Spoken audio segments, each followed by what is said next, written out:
আমার বাংলাদেশ এবি পার্টির সাধারণ সম্পাদক ও সদ্য সমাপ্ত ত্রয়োদশ জাতীয় সংসদ নির্বাচনে বরিশাল-৩ আসন থেকে ১১ দলীয় জোটের প্রার্থী হিসেবে প্রতিদ্বন্দ্বিতা করে পরাজিত হওয়া ব্যারিস্টার আসাদুজ্জামান ফুয়াদ বলেছেন, বিএনপির যেসব নেতাকর্মীরা নব্য আওয়ামী ফ্যাসিবাদ হয়ে উঠেছে তাদের নিয়ন্ত্রণ করতে না পারলে তারেক রহমানের জন্য ভয়াবহ ভবিষ্যৎ অপেক্ষা করছে।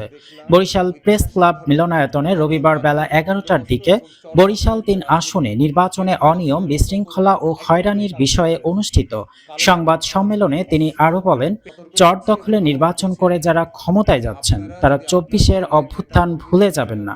ফুয়াদ আরও বলেন, নির্বাচন সুষ্ঠুভাবে সফল করতে প্রশাসনের উপর যে দায়িত্ব ছিল তা পূরণে তারা সম্পূর্ণ ব্যর্থ হয়েছে।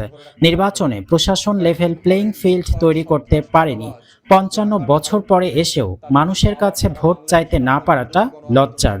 জাতীয় চরিত্র সমাধান করার আগ পর্যন্ত এগুলো পরিবর্তন করা যাবে না। সবশেষ তিনি তারেক রহমানকে উদ্দেশ্য করে বলেন, বিএনপি যদি তাদের নেতাকর্মীদের নিয়ন্ত্রণ করতে না পারেন তাহলে এই নেতাকর্মী দিয়ে বেশি দিন ক্ষমতা ধরে রাখতে পারবেন না। পাশাপাশি বিএনপির ৩১ দফা কাগজে কলমে নয়, জনগণ এবার বাস্তবে দেখতে চাই। বিএনপির একাংশ নেতাকর্মীরা যে নব্য আওয়ামী ফ্যাসিবাদ হয়ে উঠতেছে সেইটা জনাব তারেক রহমান আপনাকে হুঁশিয়ার করছি, আপনাকে সতর্ক করছি।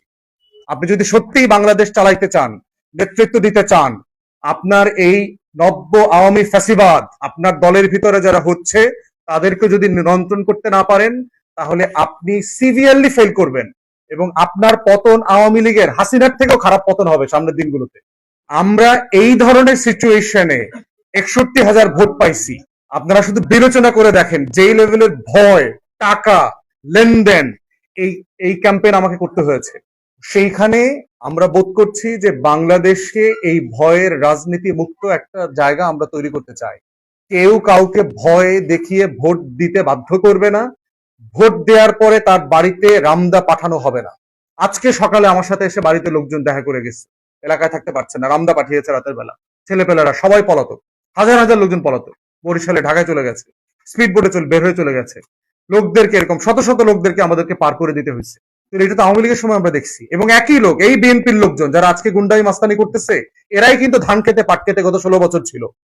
এই জালেমদের, আজকে মজলুমদেরকে নিজেদের নির্যাতনের শিকার হওয়ার পরেও, নিজেরা মজলুম থাকার পরেও ১৬ বছর যে আবার জালেম হয়ে উঠতেছে, একই জুলুম করতেছে, তারা ভুলে গেছে ২৪-এর গণ আন্দোলনের কথা।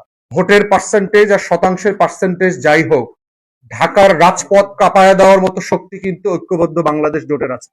এটা মাথায় রাখতে হবে তারেক রহমানকে এবং বিএনপিকে।